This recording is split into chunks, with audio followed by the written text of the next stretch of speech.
tout le monde. Ce soir, je vous présente Martin Casey, notre président, notre lion, Martin Casey. Faut pas que j'oublie mon lion. Alors, nous sommes dans son milieu quotidien, son travail. Et alors, Martin va nous parler de lui, nous parler de sa poissonnerie. Alors, bonjour Martin. Allô! Martin, commence par nous parler de toi, personnellement de toi. Moi? Oui. Je suis né en 1971. Je suis le plus beau bonhomme au monde. Depuis quand es-tu avec Marie-Josée?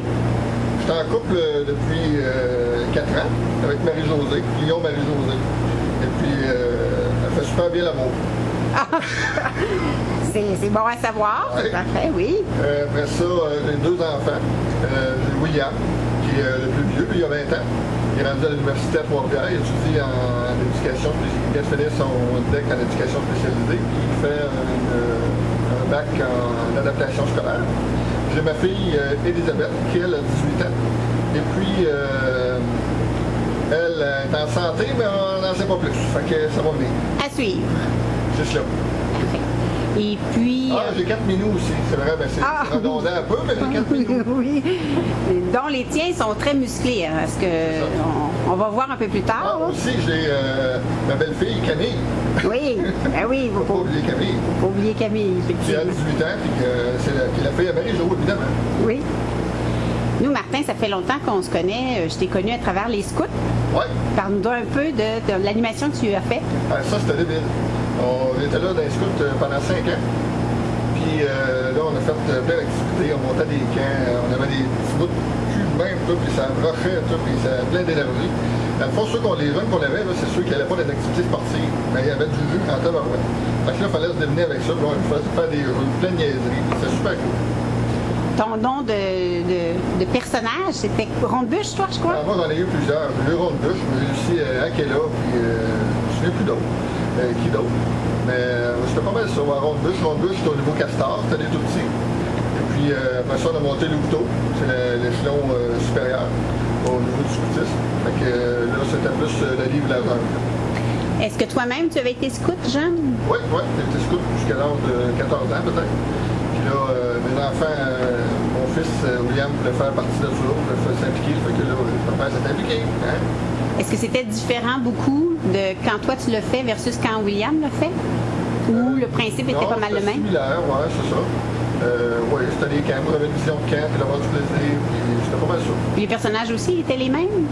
Oui. Ça n'a pas changé bien, bien. Non? Oui. Ah, c'est bien ça. Maintenant, si on... Peut-être plus que les castors, je suis pas sûr qu'ils existaient dans ce temps-là. Moi, c'était nouveau, tout. OK. Castors, je suis pas sûr qu'il y en avait au-dessus de terre. Parfait. Maintenant, on va en venir au sujet de ton métier. Oui. Alors, depuis quand es-tu poissonnier? Ça fait depuis que William est au monde, donc ça fait 20 ans que je suis poissonnier. Avant ça, je faisais de l'arpentage. Là, ça a bifurqué. Et puis, je suis rendu dans l'alimentation. J'ai appris sur le tas. J'ai eu un peu de formation au travers. Puis, j'ai acheté mon commerce ici en 2008. Fait que j'ai fait la continuité. C'est ça, le 1er avril 2008, la journée du poisson d'avril. C'est bizarre, mais c'est comme ça. Ah, ouais. Le monde ne me croyait pas. Fait que c'est ça. Et puis, est-ce que dans ton métier, tu as toujours aimé le poisson ou tu as appris à découvrir puis à, je sais pas moi, découvrir des nouvelles sortes de poissons à manger? J'avoue que c'est en travaillant dans le poisson que j'ai découvert le poisson. Parce qu'avant ça, mes parents en mangeaient du poisson chez nous, mais c'est du poisson filet de sol, filet de turbo, d'attitude. Puis c'était du poisson qu'il venait des pédeleux qui passaient à la porte et c'était pas mangeable. Fait que là, j'ai découvert le poisson aussi en travaillant dedans, en mangeant du poisson frais, puis découvrir toutes sortes de sol, plusieurs sortes de poissons. Quel est ton poisson préféré? Je te dirais le saumon. Le saumon. Ou le flétan, c'est excellent aussi, c'est un de mes poissons préférés. OK, parfait. Tu vas pouvoir nous en faire découvrir maintenant. Tu pourrais faire une dégustation. Oui. À un moment donné, oui. Au lieu de manger à l'évasion, mais on pourrait manger chez le poissonnier. Effectivement. Est-ce qu'il y a des saisons pour le poisson? Exemple, là, présentement, est-ce qu'il y a une saveur que là, tu dis, ah là, il est à son meilleur? Alors, les poissons, en général, c'est mieux du printemps disons, du printemps jusqu'en décembre. Après ça, là, début décembre. Disons, avril à décembre, parce qu'il y a des glaces sur l'eau. Hein. On est au Québec, puis il y a beaucoup de glace. Et puis, puis même au Canada. Donc, les poissons sont de meilleure qualité l'été parce qu'ils font des pêches côtières. Ils vont pêcher sur le bord de la côte. Tandis que l'hiver, il faut qu'ils fassent de la pêche côte-surière. Il faut qu'ils aillent pêcher un petit peu plus loin. Mais à ce moment-là, on appelle ça du poisson cloisonnaté, survolé en mer, qui est du poisson FAS, qu'on reçoit, donc qui congèle, qui met dans le bateau, qui conserve 2-3 jours avec de la glace dessus. C'est pour ça que la qualité est un petit peu moins belle. Puis au printemps, il y a toujours le banc-gorge qui est dans le coin de la Nouvelle-Écosse. Il y a une grande variété de poissons là-dedans, qui est super belle. C'est le spot à poissons. On parle de poissons, mais tu as aussi des fruits de mer. Je vois que tu as un beau bassin de homards. Oui, les fruits de mer, ça, c'est plus périodique. C'est par saison. Comme le homard, c'est de mai-juin. Là, présentement, c'est le temps des huîtres. Les huîtres, c'est des mois qui finissent en brun, malgré qu'il y en a à l'année présentement maintenant. Mais c'est surtout le meilleur et le plus beau choix, c'est septembre, octobre, novembre, décembre. D'ailleurs, je vends à peu près 200 huîtres par semaine à Lyon-Simon pour qu'il essaie de trouver des perles, mais je sais pas, il va peut-être se décourager à un moment donné. En tout cas, moi, je vais le faire. Tu sais. C'est une joke. Et tu fais aussi des sushis? Je fais des sushis également. C'est le meilleur sushi au monde. Ah, j'en suis certaine. Oui. Tu donnes des cours aussi? Je donne aussi des cours de sushi à temps perdu. Ah, il t'en reste du temps perdu, toi? Oui, c'est ça, à temps perdu, parce que je passe majoritairement ma vie à la poissonnerie. Un petit peu chez nous. Donc, des fois, quand je donne des cours, je suis un petit peu pas chez nous encore. Est-ce que tu donnes des cours autres que de sushi? Exemple, comment apprêter des poissons? Non, c'est juste des cours de sushi seulement, des cours de cuisson. Tout, je conseille le client quand il vient ici. Je donne pas de formation là, à la cuisson de poisson. Moi, si je m'y connais pas en poisson, puis je viens ici, est-ce que tu vas être en mesure de me donner des conseils sur comment l'apprêter ou des recettes? Ou est-ce qu'on sur ton site internet, on peut retrouver quelques recettes sur mon site internet, mais c'est surtout des petites recettes faciles. Là, mettons, tu prends du saumon, tu le coupes en deux, ou tu peux le couper. Tu mets une petite heure de saumon fumé, puis après ça, on met une petite sauce, une tarte de Dijon dessus. C'est débilement bon. Un mélange de deux saumons fumé, puis de saumon régulier. C'est des petites recettes comme ça, vite, que je donne, sans avoir de papier. C'est simple à retenir, puis les gens sont super contents. Est-ce que ta clientèle, c'est juste monsieur et madame tout le monde? Ou bien si, je sais pas, moi, tu offres à des restaurants ou des commerçants de la région? J'ai quelques restaurateurs qui viennent, mais c'est majoritairement des gens de détail de la région, même du monde extérieur, plus civil, Asbestos, Drummondville même, Trois-Rivières quelquefois. Je trouve assez loin. Ah, c'est très, très intéressant. Moi, entre autres, ce que j'aime bien manger, c'est ces petits baluchons aux crevettes. Ils sont délicieux. Ils sont encore là, les meilleurs au monde? Eh oui, absolument, et je peux confirmer. Alors, bien, on va faire une petite visite guidée de ta poissonnerie maintenant. Oui. Alors, Martin, on voit que, mon doute, tu as une belle étagère des produits de la région. De la région d'ailleurs, mais c'est surtout des produits importés parce que c'est des produits fins. Je sais qu'on en fait aussi de la région, c'est surtout de l'huile, des terrines, balsamique, avec balsamique, des huiles d'olive. C'est un peu ça, les produits d'hiver, tout ce qui fit avec le poisson. OK, tout pour apprêter notre produit. Oui, c'est sur les à côté. Là. Et derrière toi, on voit ton comptoir qui a plusieurs comptoir à poisson aussi. Alors, c'est là que je mets des variétés de poissons, toujours sur la glace, soit bien froid. Mon comptoir est réfrigéré à 0 degré. Donc, on est sûr que c'est bien à 0. Pour servir le poisson, il faut que ce soit à 0 degré. Quand j'achète un poisson, Martin, est-ce que j'ai un temps limite pour le faire cuire pour idéalement, c'est de venir le chercher la journée qu'on le consomme. Parce que, maintenant, tu viens chercher ton poisson la veille. Ton frigidaire chez vous, il est à 4 degrés, à peu près 4-5 degrés. Et là, quand tu as un ado chez vous, même ton chat ou ta dame, il check dans le frigidaire et il dit « Ah, qu'est-ce qu'on mange ce soir? » Là, le frigidaire, lui, il réchauffe. Fait que le poisson, il est tout. Fait que là, il perd de la qualité. C'est pour ça que c'est important de venir chercher la journée qu'on le consomme, parce que moi, ici, les frigidaires sont assez puissants. La température reste toujours à 0 degrés.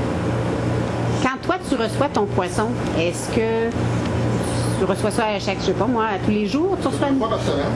Et partout dans le marché d'alimentation, n'importe où, ça arrive 2 fois par semaine sur le marché, à moins d'avoir son bateau cuit. OK. L'important, c'est ça. Moi, ça arrive le lundi et le jeudi. Mais l'important, c'est d'aller chercher la journée qu'on le consomme par rapport à la qualité de la chaîne de froid. Maintenant, Martin, on est devant ton bassin de homard. Oui, c'est un petit échantillon ici. J'en ai un en arrière qui peut contenir 1000 livres de homard. Mais celui-là ici, il en contient à peu près 100 livres. C'est environ 10 fois ce que cela contient. Les petits homards aussi, c'est des petits homards chéris, les loureux. Hein? Le beau garçon, il est fait, hein? Ben, t'aimerais ça te faire manger? Oui, j'aimerais ça te manger. Ben oui, regardez ce qui est beau. Tu fais clic-clic. Une belle photo là. Est-ce que tu t'es déjà fait pincer par... Oui, c'est déjà arrivé. Puis on s'en attend pas, évidemment, quand ça nous pince. Fait que j'ai fait le saut. On a tout scrappé le bout du doigt parce qu'il était pas gros. C'était un petit homard de demi-bécart, à peu près comme ça. Puis là, il m'a pincé le doigt, ben j'ai fait le saut. Fait que j'ai fait ça de même. Puis là, ben là, il y avait c'est la pince qui avait des points dessus, parce que le homard, il y a deux pinces. Il y a une pince qui serre, l'autre pince qui coupe. Et il y avait la pince qui coupait. Fait que là, j'ai fait ça, le homard est parti, bien évidemment, mais il serrait, fait que ça fait chououk. Fait que c'est ça. Tu dis que les homards ont une pince qui coupe puis une pince qui serre. Ouais. Ah, j'imagine pour le manger. C'est ça, pour la nourriture. Puis, comment on différencie un mâle d'une femelle? Ben, la femelle, elle a la queue plus large. Comparativement à nous autres, les gars, là, qu'on a des queues, ben, souvent aussi, l'autre façon, c'est qu'on sort en miroir, puis la femelle s'en va vers le miroir. Oh, ça aussi, là, tu me niaises. Non, pas du tout. Ben oui, je te niaise. Bon, ça me plaît aussi. Non, c'est ça. La façon, c'est la femelle, elle a la queue plus large. Et puis, le mâle, lui, il a la queue plus étroite, évidemment. Puis les mâles ont les pinces plus hautes que la femelle.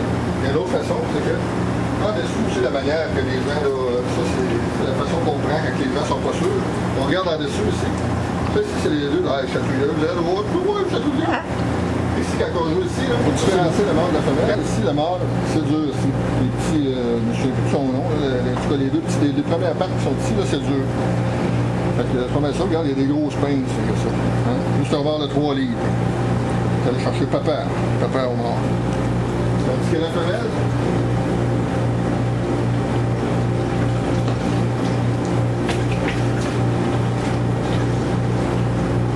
femelle, elle ici, ses petites pattes sont molles. Ça ne veut pas la petite tabarouette. Comme celle-ci. Regarde, ça c'est mou. Fait que ça c'est une femelle. Mais si on regarde un peu, comme ça, c'est pas évident, c'est un petit homard. J'ai pas de grosse femelle. Fait que là, la queue est plus large un peu. Si on compare avec un petit.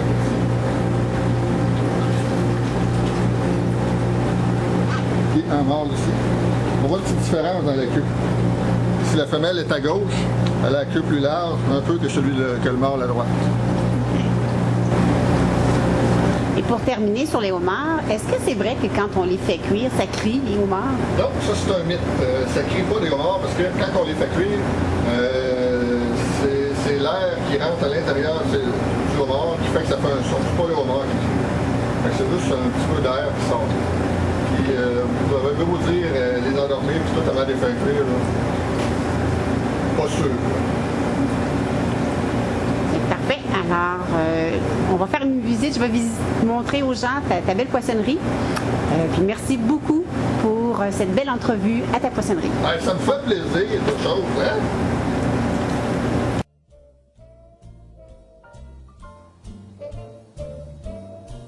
Somewhere beyond the sea, somewhere waiting for me. My lover stands on golden sands and watches the ships that go sailing. Eh bien, bienvenue chez nous. Hein? J'ai troqué ma calotte de la mouillère pour celle des Red Sox. Eh oui. Take me out to the ball game. Non, je ne la chanterai pas toute, vraiment. Phew! Martin, je vois énormément de bouteilles de vin. Oh! Et... Ça, c'est un des deux minous qui chicanent. Les quatre. OK. Ouais. Donc, j'en présume que c'est peut-être une passion? Oui, effectivement. J'ai découvert ça quand j'ai connu mon beau-frère, Sylvain, qui m'a fait découvrir la bière. Ouais. Il y a différentes sortes, le IPA, ou c'est sûr qu'au début, quand on commence à boire ces bières-là, le IPA, c'est peut-être un peu rough parce que ça goûte beaucoup le houblon. Puis, Mais quand on commence tranquillement, on s'habitue, on prend une petite blonde, après ça on s'en va à la blanche, après ça on prend une rousse, puis après ça on commence un petit peu, tu as des différentes intensités de houblon, de bière houblonnée, on commence tranquillement, puis à un moment donné, ben, on boit tout, on boit de tout. Moi vraiment mes meilleures bières c'est les IPA, ce qui se trouve être une bière India Pale Ale. C'est une bière qui est fortement houblonnée, comme beaucoup les bières puissantes houblon. Ensuite, de mes préférés, c'est dans les bières brunes, c'est les Scotch Ale et les Barley Wine aussi. J'aime beaucoup ceux-là. Et puis également les noirs, ben, je les aime beaucoup. Finalement, je les aime toutes, sauf les bières aux fruits. Les bières aux fruits, je suis pas capable. Donc, ouais. Sauf quelques-unes, mais c'est exceptionnel. Fait que, en gros, c'est ça. Fait que là, je me suis fait monter un petit sous-sol de gars, avec plein de bouteilles partout. Puis c'est ça. Puis quand je sais pas quoi faire, quand je m'ennuie, ben si, moi, dehors, je me suis fait pousser du houblon, un plant de houblon. Puis là, quand je m'ennuie du houblon, ben, je mets des graines de même, puis je le sniffe. Puis ça sent bon en tabarouette. Yeah, ça sent. Yeah, tu trouves pas, hein? Oui. Yeah? Ça sent bon en tabarouette. Et monsieur, ça sent bon le houblon. Tu as fait pousser ça? C'est du houblon. Tu as fait pousser ça dans ta cour arrière? Ouais, après la remise. Ça pousse, puis là, ça fait des petites cocottes. Ça donne ça, ces petites cocottes-là. C'est ça qu'on voit, c'est ces bouteilles de bière. Souvent, c'est une petite cocotte dessus, mais c'est des cocottes de houblon. Super bon. Fait que moi, comme passe-temps, ben, je sniffe du houblon. Oh. Et puis, as-tu le goût de te faire tes propres. de t'essayer de faire de la bière avec ça, ou c'est vraiment. Pas le temps, premièrement, puis ben, peut-être un jour, je sais pas. Ça pourrait être un autre passe-temps. Martin, je vois que tu as une superbe collection de verres. Oui.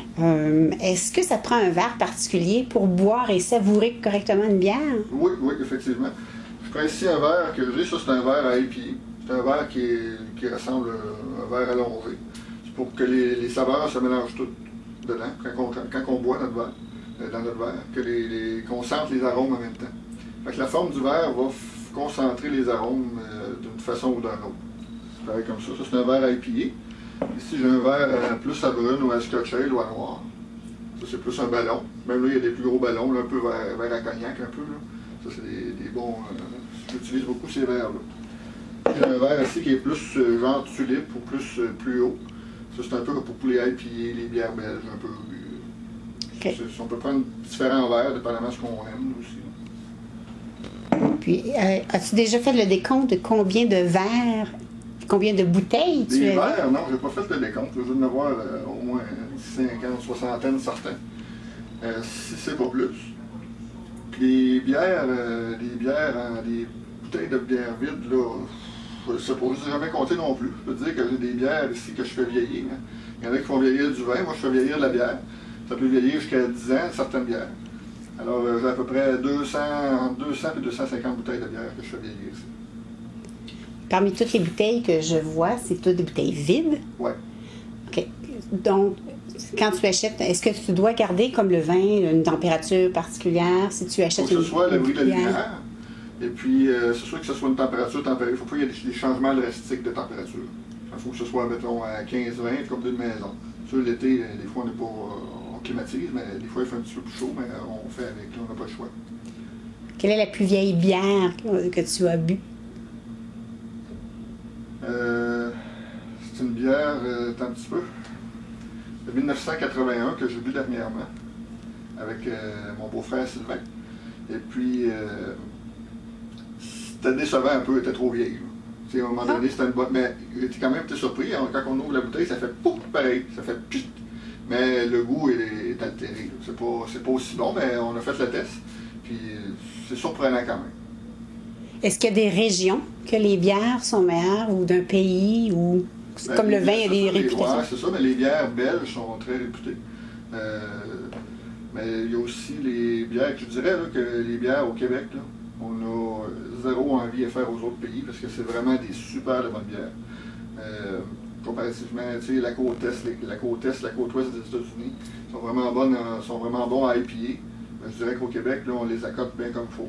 Puis la bière belge pour les bières d'Europe, on est top aussi, pas pire. On a des super bonnes micros au Québec. Je vois de très grosses bouteilles. Est-ce que c'est toutes des bouteilles de vin, la plus grosse qu'on voit en haut? Non, c'est pas des bouteilles de vin. J'en ai une ici. Ça, c'est une bouteille de 1,5 litres de bière. Alors, c'est la grosse bière du lac Saint-Jean. Ça, c'est une, je crois que, je me souviens pas qu'est-ce qu'il y a dedans, mais c'est un type belge qui est environ à 10% d'alcool. Ça, c'est une bière qui a 1 an d'âge, 1 an à peu près. Puis on la laisse vieillir, mais ça, on boit pas ça tout seul, on boit ça dans le groupe. Donc on attend de se faire un méga party. Et puis j'en ai quelques-unes de même, là. J'ai la Gros Mollet, j'en ai d'autres comme ça. Et puis c'est beau, ça fait une belle bouteille. Oui, Et effectivement. plus la bouteille est grosse, meilleure la bière se conserve. Ah oui? Oui. Ça donne le meilleur goût. C'est pareil comme si on prend une bière en fût, si on la laisse vieillir d'un baril, elle va être meilleure que si c'était juste une petite bouteille. Ah, c'est très bon à savoir. Martin, si tu n'avais qu'à choisir une seule bière, quelle serait ta préférée? C'est la Trois Mousquetaires, la Porter Baltique des Trois Mousquetaires. C'est vraiment une bière que je bois là, quasiment toutes les fins de semaine. Je prends cette bière-là, même malgré la variété de bière que j'ai, c'est une bière qui est chocolat un peu, goûte le café, c'est un mélange de café torréfié, avec un petit goût de vanille. Là. C'est vraiment excellent. C'est comme je compare ça à un Porto, maintenant. C'est vraiment bon. Tu peux nous montrer la bouteille? Bien sûr. C'est une bouteille 750 ml. Ça se boit super bien. Un petit samedi soir. Bien, c'est merveilleux. Martin, on est rendu à la portion question, une réponse. Ouais. T'es prêt? Prêt. Pour ça, spontané. Ta couleur préférée? Bleu. Ton mets préféré? Homard. Sucré ou salé? Sucré. Ta plus grande qualité? Patience. Un défaut. On en a toutes, là. Ah, tabarouette.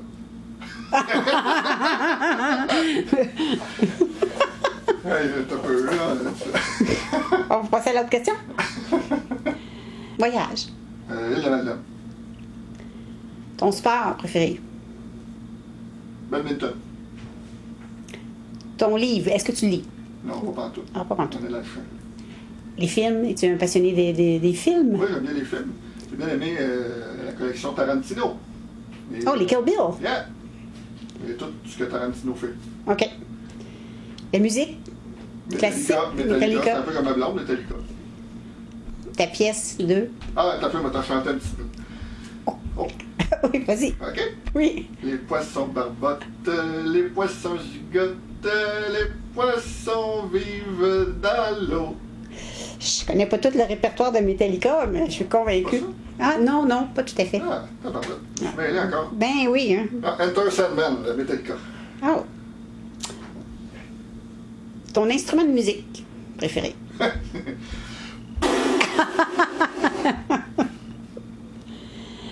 Quelle a été la demande la plus bizarre à la poissonnerie qu'un client t'a demandé? Si j'avais, c'est des ailes de... C'est quoi, après le homard, les ailes qu'il y a après le homard? Il parlait des pinces? Ouais. Ah, OK. La Lui, personne ouais. pensait que c'était des ailes. Ah, Pas pire, hein? oui, pas pire, pas pire. Oui, aussi, une fois, j'étais en alimentation, mais pas à la poissonnerie. Puis je l'ai toujours retenu. Celle-là, il y a une dame qui voulait chercher dans sa recette, elle cherchait des raisins facultatifs, mais elle les trouvait pas. Tu sais, elle voulait ça s'appelait des raisins sultana, des raisins secs. Hein. Mais elle cherchait des raisins facultatifs. Mais facultatif, ça veut dire que Yeah. c'est tout que c'est Ah, obligé oui, d'avoir. oh. Mais elle a bien ri, celle-là, puis je la retiens encore. Mais je te remercie beaucoup de nous avoir accueillis Ah, autant à la poissonnerie. Oui. On Ah. va quand même se prendre une petite bière ensemble. Hein? Oh. Une bonne bière du Castor, une bonne bière houblonnée. Citra, ouais, ça veut dire Citra, c'est la sorte de houblon. OK. Citra. Alors, comme ça ici. Marquez ici, j'ai un autre bouteille de cactus. Ben oui. J'ai une petite passion pour les cactus. Ah. Ouais, j'aime bien les cactus. Mais c'est pas tout le monde ici qui aime ça. Non. Alors, santé tout le monde. Santé. Bonne soirée.